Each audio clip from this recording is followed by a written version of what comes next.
Jemaat yang kasih Tuhan, ibadah ini kita dasarkan pada pengakuan dan keyakinan bahwa pertolongan kita adalah dalam nama Tuhan yang menjadikan langit dan bumi, yang di dalam kasih-Nya telah menyambut kita bagai Bapa menyambut anaknya. Kasih karunia dan damai sejahtera dari Allah Bapa kita dan dari Tuhan Yesus Kristus menyertai saudara sekalian.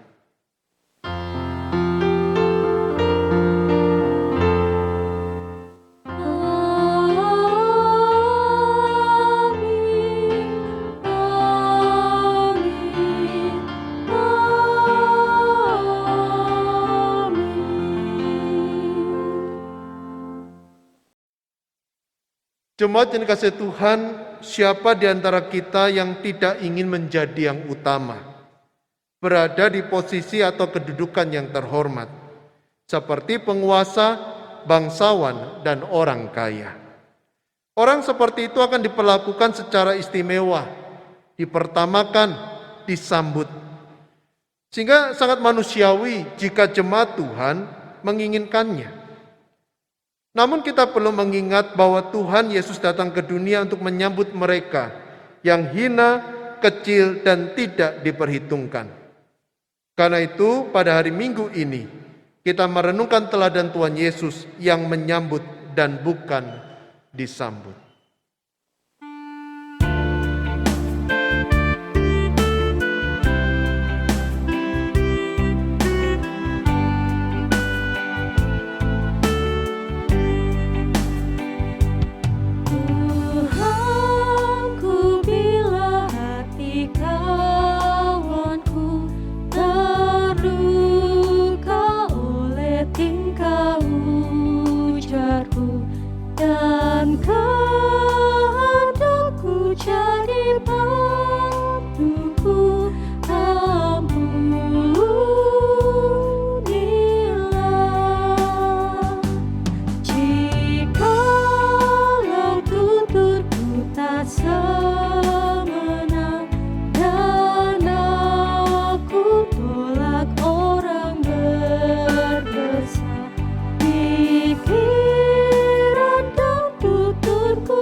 Jemaat sekalian, mari kita bersama berdoa.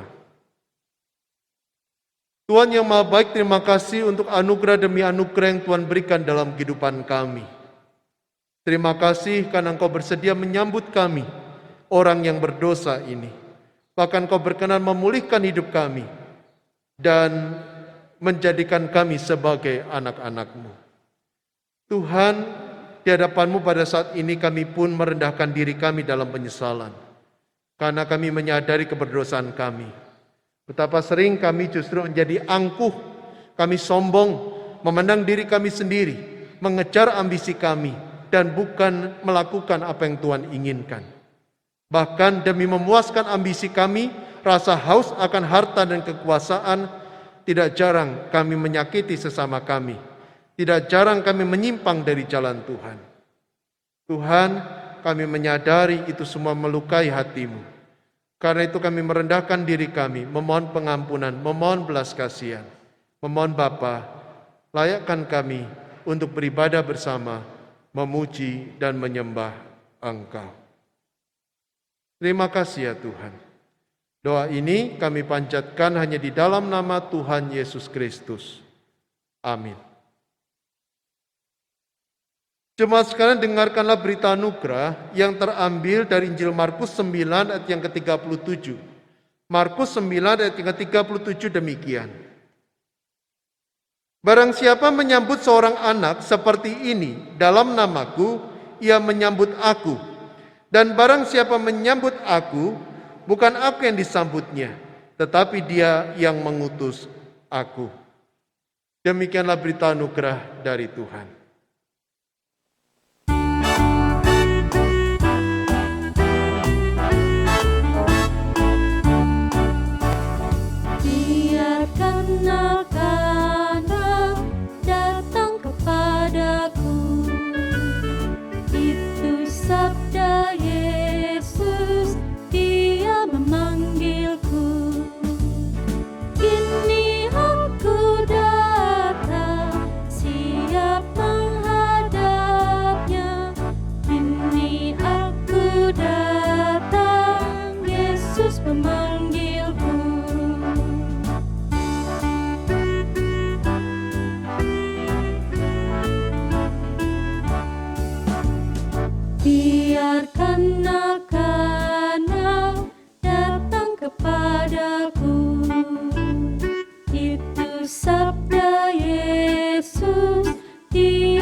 Saudara sekalian, mari sebelum kita bersama membuka, membaca, merenungkan firman Tuhan, kita terlebih dahulu berdoa. Mari kita berdoa. Tuhan yang Maha Baik, Tuhan yang penuh kasih, kami sungguh bersyukur untuk kesempatan yang Tuhan berikan kepada kami saat ini boleh bersama membaca dan merenungkan kebenaran firman-Mu.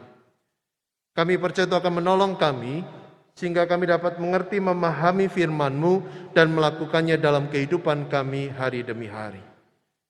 Dan karena itu kami merendahkan diri kami, membuka hidup kami untuk Engkau ajar dan Engkau bentuk, ya Tuhan. Di dalam nama Tuhan Yesus yang Maha Pemurah kami sudah berdoa. Amin. Jemaat yang dikasihi Tuhan, saya mengajak kita bersama membuka, membaca, merenungkan Injil Markus pasal 9. Injil Markus pasal 9 ayat yang ke-30 sampai 37. Markus pasal yang ke-9 ayat yang ke-30 sampai 37 tertulis demikian. Yesus dan murid-muridnya berangkat dari situ dan melewati Galilea. Dan Yesus tidak mau hal itu diketahui orang, sebab ia sedang mengajar murid-muridnya. Ia berkata kepada mereka, Anak manusia akan diserahkan ke dalam tangan manusia, dan mereka akan membunuh dia. Dan 3 hari sesudah ia dibunuh, ia akan bangkit. Mereka tidak mengerti perkataan itu, namun segan menanyakannya kepadanya. Kemudian tibalah Yesus dan murid-muridnya di Kapernaum. Ketika Yesus sudah di rumah, ia bertanya kepada murid-muridnya, "Apa yang kamu perbincangkan tadi di tengah jalan?" Tetapi mereka diam, sebab di tengah jalan tadi mereka mempertengkarkan siapa yang terbesar di antara mereka. Lalu Yesus duduk dan memanggil ke-12 murid itu. Katanya kepada mereka, "Jika seseorang ingin menjadi yang terdahulu, hendaklah ia menjadi yang terakhir dari semuanya dan pelayan dari semuanya." Maka Yesus mengambil seorang anak kecil dan menempatkannya di tengah-tengah mereka. Kemudian ia memeluk anak itu dan berkata kepada mereka, "Barang siapa menyambut seorang anak seperti ini dalam namaku, ia menyambut aku. Dan barang siapa menyambut aku, bukan aku yang disambutnya, tetapi dia yang mengutus aku." Sampai semenjak bacaan kita, berbahagialah kita yang mendengarkan, memelihara, dan melakukan firman Tuhan dalam kehidupan sehari-hari. Haleluya.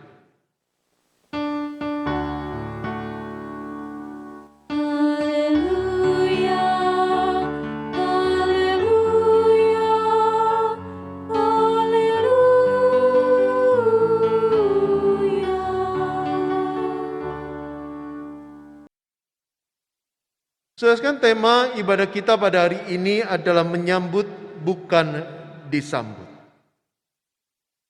Bapak Ibu yang dikasihi Tuhan, konon katanya orang-orang modern mengejar 3 hal dalam kehidupan mereka yang sering disebut dengan 3 ta, yakni harta, tahta, wanita. Konon katanya orang-orang modern berjuang mati-matian untuk mengumpulkan harta, punya aset yang banyak, rumah yang mewah, mobil yang mahal, dan lain sebagainya. Banyak orang mati-matian ingin mendapatkan tahta, kekuasaan, jabatan, kedudukan, dan juga wanita atau pasangan yang cantik, pasangan yang tampan, yang membuat mereka dipuji oleh banyak orang. Nah, menjadi pertanyaan adalah kenapa ada begitu banyak orang tanpa bermaksud menghakimi ingin mendapatkan harta, tahta, dan wanita itu. Tidak lain dan tidak bukan karena mereka ingin menjadi yang terbesar, yang terunggul, lebih tinggi, lebih baik dibandingkan orang lain. Sehingga pada akhirnya orang lain akan memberikan rasa hormat dan pengakuan kepada dia. Jadi sudah dibalik dari usaha orang untuk mendapatkan harta, tahta, dan wanita, ada sebuah kebutuhan, keinginan untuk menjadi yang lebih tinggi, lebih baik dibandingkan dari orang lain. Dan Kalau kita lihat di dalam Alkitab, ternyata kebutuhan untuk dipuji, dihormati, kebutuhan untuk menunjukkan diri lebih dibandingkan orang lain, itu ternyata bukan barang baru. Karena di dalam Alkitab ternyata ada begitu banyak tokoh Alkitab yang juga punya keinginan yang sama. Contohnya kalau kita lihat di dalam kitab Kejadian pasal yang ketiga, ketika ular menghasut Hawa untuk memakan buah dari pohon pengetahuan yang baik dan jahat, ular itu berkata, "Sekali-kali kamu tidak akan mati, tetapi Allah mengetahui bahwa pada waktu kamu memakannya, matamu akan terbuka dan kamu akan menjadi seperti Allah." Kamu akan menjadi seperti Allah. Bayangkan saudara, Hawa membayangkan bagaimana dia akan menjadi seperti Allah. Dia akan menjadi yang terbesar, dia akan menjadi yang maha tinggi. Dan keinginan menjadi yang terbesar dan maha tinggi itu membuat dia lupa pada larangan Tuhan. Lalu dia memetik dan memakan buah dari pohon pengetahuan yang baik dan yang jahat. Kita juga bisa melihat dalam Kejadian pasal yang keempat. Saudara sekalian, ketika Kain dan Habel memberikan persembahan, Alkitab mengatakan Allah mengindahkan persembahan yang diberikan oleh Habel dan tidak mengindahkan persembahan yang diberikan oleh Kain. Lalu apa respon Kain? Kain merasa direndahkan, merasa dikalahkan, dia menjadi muram, dia menjadi marah. Pada akhirnya dia membunuh Habel. Ada sebuah keinginan untuk menjadi yang lebih baik dibandingkan orang lain, dan ketika dia tidak bisa mendapatkan yang terbaik untuk dirinya, maka seakan-akan dia berpikir orang lain pun tidak bisa menjadi yang lebih baik dari dirinya. Karena itu Kain membunuh Habel. Dan masih ada banyak tokoh-tokoh Alkitab lainnya yang memberikan kecenderungan yang sama bahwa manusia ingin menjadi yang terbesar. Manusia ingin menjadi yang terhebat, manusia ingin menjadi yang tertinggi, manusia ingin menjadi yang lebih baik dibandingkan orang lain. Dan rela melakukan apapun demi mendapatkan itu semua. Karena itu jangan heran kalau di dalam Markus 9 ayat yang ke-34, para murid pun juga punya keinginan yang sama. Sehingga pada akhirnya mereka bertengkar satu sama lain. Demi apa? Menunjukkan siapa yang terbesar di antara mereka. Nah, saudara sekalian, ketika mereka bertengkar untuk menunjukkan siapa yang terbesar, saat itu mereka lupa bahwa Tuhan adalah yang maha tinggi. Tuhan adalah yang maha besar. Tetapi Tuhan yang maha tinggi dan maha besar itu justru bersedia merendahkan dirinya, bahkan rela menanggung segala derita demi keselamatan manusia. Jadi bayangkan kalau Tuhan yang maha besar, yang maha tinggi itu justru merendahkan dirinya, bukankah seharusnya mereka pun juga meneladani Tuhan, bukan berusaha menjadi yang terbesar, tetapi justru merendahkan diri seperti Tuhan. Dan yang kedua, ketika mereka bertengkar memperebutkan siapa yang terbesar, mereka lupa bahwa Allah menciptakan manusia bukan untuk menjadi yang terbesar dalam hal materi, dalam hal segala yang duniawi, tetapi menjadi yang terbesar dalam kemurahan hati. Bukankah Tuhan memuji jemaat di Makedonia melalui hambanya Paulus, di mana Paulus berkata dalam surat 2 Korintus 8 ayat yang kedua demikian, "Selagi dicobai dengan berat dalam berbagai penderitaan, sukacita mereka meluap, dan meskipun mereka sangat miskin, namun mereka kaya dalam kemurahan." Jadi menarik saudara, bagaimana Allah berulang kali menyatakan dalam firman-Nya bahwa Dia menghendaki agar kita menjadi pribadi yang besar dalam kemurahan hati, bukan dalam hal yang duniawi. Tapi tentu saya tidak bermaksud mengatakan bahwa gak boleh yang ngumpulin harta atau meraih tahta, bukan itu. Tetapi bukan itu yang paling penting, itu yang harus kita sadari. Kalaupun kita semua mendapatkan itu, bukan berarti kemudian kita boleh meninggikan diri. Justru sebaliknya, Tuhan mendorong kita yang telah menerima yang banyak dari Tuhan untuk memakai berkat itu, untuk menunjukkan kemurahan hati kepada sesama kita. Itulah alasan kenapa dalam Markus 9 ayat yang ke-35 Tuhan Yesus berkata, jika seorang yang menjadi yang terdahulu, hendaklah ia menjadi yang terakhir dari semuanya dan pelayan dari semuanya. Barang siapa mau menjadi yang terdahulu, dia harus menjadi yang terakhir, bahkan menjadi pelayan. Artinya apa? Kalau kita mengaku sebagai murid Tuhan, kalau kita menyadari bahwa Tuhan sudah memberikan begitu banyak berkat dalam kehidupan kita, maka kita tidak boleh lupa bahwa apapun yang kita raih, apapun yang kita miliki, apapun yang kita capai, itu adalah anugerah dari Tuhan. Bukan kita dapatkan semata-mata karena jerih lelah kita, tetapi itu semua karena Tuhan berikan dalam kehidupan kita. Kalau Tuhan tidak memberikan berkat, sekeras apapun kita berusaha, kita tidak akan mendapatkannya. Kalau kita mendapatkannya, itu semua karena Tuhan memberikan berkat-Nya dalam hidup kita. Bahkan bukankah hidup kita sendiri pun adalah anugerah Tuhan? Kalau kita masih bisa bernafas, kalau kita masih hidup, itu pun adalah anugerah dari Tuhan. Karena itu tidak ada seorang pun di antara kita yang layak untuk menyombongkan diri, yang menepuk dada dan berkata saya lebih hebat dibandingkan orang lain. Tidak ada. Sebaliknya justru ketika kita menyadari bahwa Tuhan sudah memberikan kita lebih banyak berkat dibandingkan yang diterima orang lain, seharusnya kita justru semakin rendah hati di hadapan Tuhan dan sesama kita. Dan yang kedua, melalui kalimat itu Tuhan mengajarkan kepada kita bahwa setiap berkat yang Tuhan berikan, di situ pun ada tanggung jawab yang Dia percayakan. Artinya apa? Ketika Tuhan memberi kita harta yang banyak, di balik itu ada tanggung jawab yang Allah berikan kepada kita untuk menggunakan harta itu untuk melayani Tuhan. Menggunakan harta itu untuk membantu sesama. Menggunakan harta itu untuk menunjukkan kepedulian Allah kepada sesama. Agar mereka pun melihat kasih Allah dalam kehidupan mereka dan memuliakan Allah bersama dengan kita. Ketika Allah berikan kita jabatan, Allah berikan kepada kita kedudukan, Allah berikan kepada kita kekuasaan, itu pun juga disertai dengan sebuah tanggung jawab agar kita memakai semuanya untuk membahagiakan orang dan mengusahakan kebaikan bagi banyak orang, bukan untuk diri kita sendiri. Jadi saudara, setiap berkat ada tanggung jawab.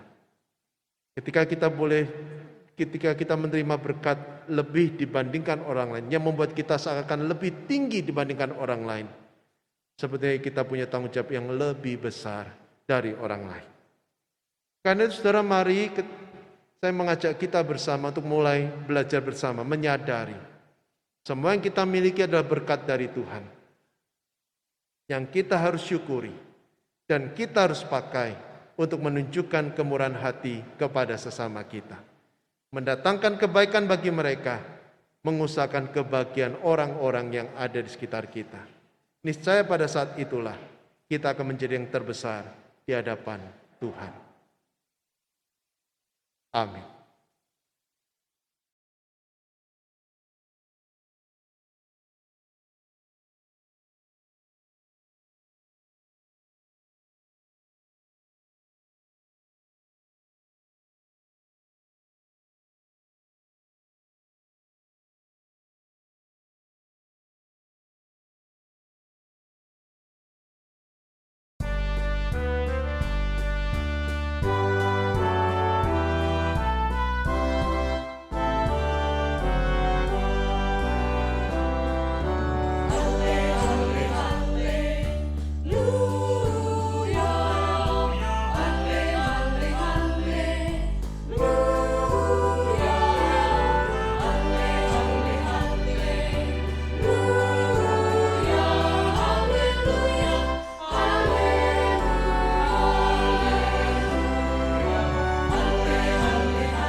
hadapan-Mu Tuhan, Allah surga menyanyi, memuji Raja alam raya.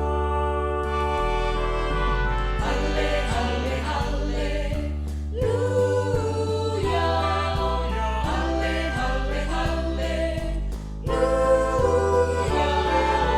Halle, halle, halleluya. Halleluya,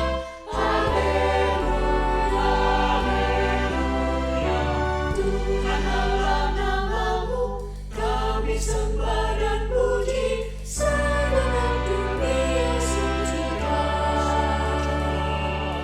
Di hadapan-Mu Tuhan, Allah surga bernyanyi, memuji Raja raya. Halle, halle, halleluya. Halle, halle, halleluya. Halle, halle, halleluya.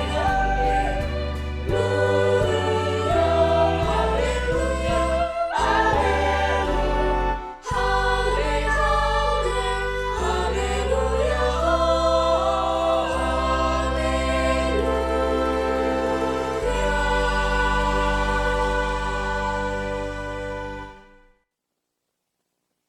Jemaat yang terkasih, marilah kita bersama dengan umat Allah di masa lalu, masa kini, dan masa depan mengingat pengakuan pada baptisan kita menurut pengakuan iman rasuli yang berbunyi demikian.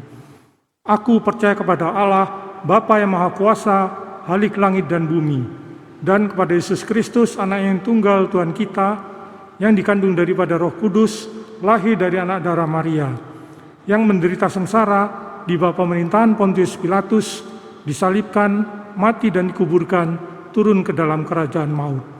Pada hari yang ketiga, bangkit pula dari antara orang mati, naik ke surga, duduk di sebelah kanan Allah, Bapa yang Maha Kuasa. Dan dari sana ia akan datang untuk menghakimi orang yang hidup dan yang mati. Aku percaya pada Roh Kudus, gereja yang kudus dan persekutuan orang kudus, pengampunan dosa, kebangkitan orang mati, dan hidup yang kekal. Amin. Mari kita bersama memanjatkan doa syafaat kita.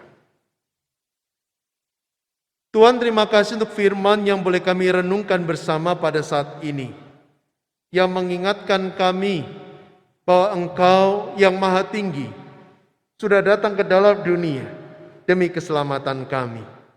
Engkau yang Maha Tinggi memberikan begitu banyak anugerah dalam kehidupan kami, sehingga tidak ada seorang pun di antara kami yang berhak untuk menyombongkan diri.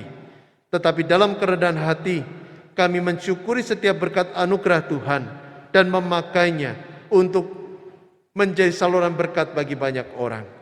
Sehingga lebih banyak lagi orang yang boleh mengalami kasih Tuhan dan memuliakan Tuhan bersama dengan kami.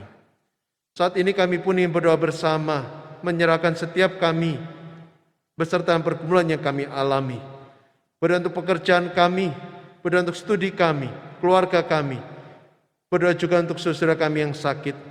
Berkenan Tuhan yang melawat, menolong, memberikan jalan keluar dalam setiap permasalahan yang kami alami, dan menolong kami untuk mengalami pemulihan dari Tuhan. Dan bagi kami yang sampai detik ini masih diberi kesehatan, kami terus memohon agar Tuhan tetap memberi kami kesehatan, dan bila kesehatan itu kami boleh pakai untuk melayani Tuhan, memuliakan nama Tuhan. Terima kasih ya Tuhan. Kami juga berdoa bersama untuk GKI Kutisari Indah, gereja milik Tuhan yang Tuhan telah dirikan dan pimpin hingga saat ini. Kami percaya Engkau memberikan begitu banyak berkat bagi gerejamu. Dan bila setiap berkat yang kami terima, boleh kami gunakan untuk melayani Tuhan, menjadi saluran berkat bagi banyak orang, membawa kemuliaan bagi nama Tuhan. Berkati kota Surabaya, berkati bangsa Indonesia, Berikan hikmat kepada para pimpinan, agar boleh mengambil kebijakan-kebijakan yang terbaik demi kesejahteraan masyarakat kota Surabaya maupun juga bangsa dan negara Indonesia. Kami menyerahkan setiap doa dan permohonan ini hanya ke dalam tangan-Mu ya Bapa. Kami percaya Engkau telah mendengar dan akan memberikan yang terbaik sebagai jawaban doa kami. Karena itu setiap doa dan permohonan ini kami panjatkan hanya di dalam nama Tuhan Yesus yang mengajar kami berdoa demikian. Bapa kami yang ada di surga, dikuduskanlah nama-Mu. Datanglah kerajaan-Mu, jadilah kehendak-Mu di bumi seperti di surga. Berikanlah kami pada hari ini makanan kami yang secukupnya. Dan ampunilah kesalahan kami, seperti kami juga mengampuni orang yang bersalah kepada kami. Dan janganlah membawa kami ke dalam pencobaan, tetapi lepaskanlah kami daripada yang jahat.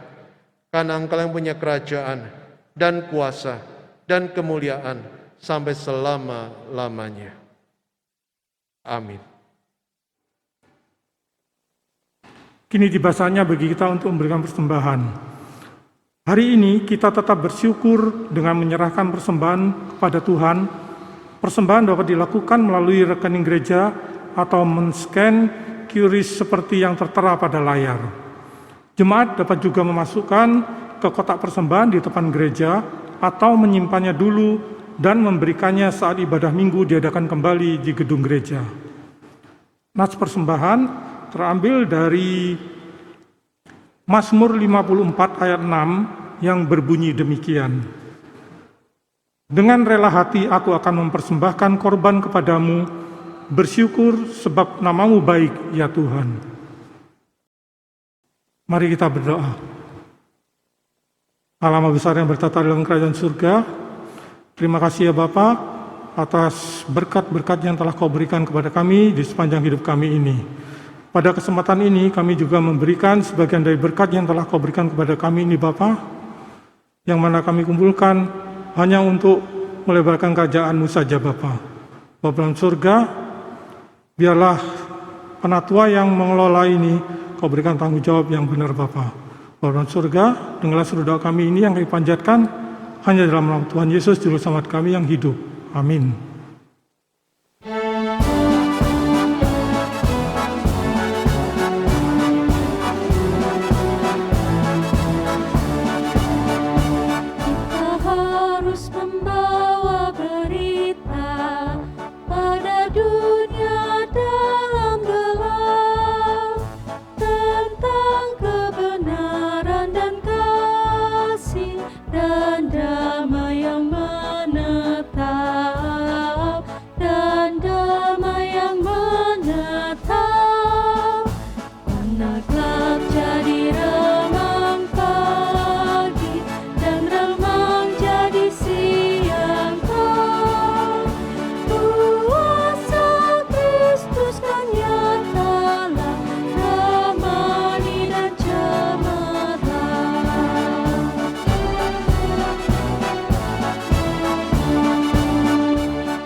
Jemaat yang dikasihi Tuhan, arahkanlah hatimu kepada Tuhan yang telah dan senantiasa menyambutmu dengan tangan yang terbuka.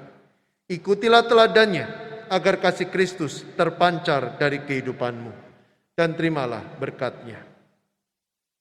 Allah yang Maha Pemurah, Dia akan memberikan berkat-Nya dalam kehidupan saudara. Dia akan menguatkan saudara. Dia akan memelihara hidup saudara, memberikan berkat karunia damai sejahtera dari sekarang sampai selama-lamanya. Amin.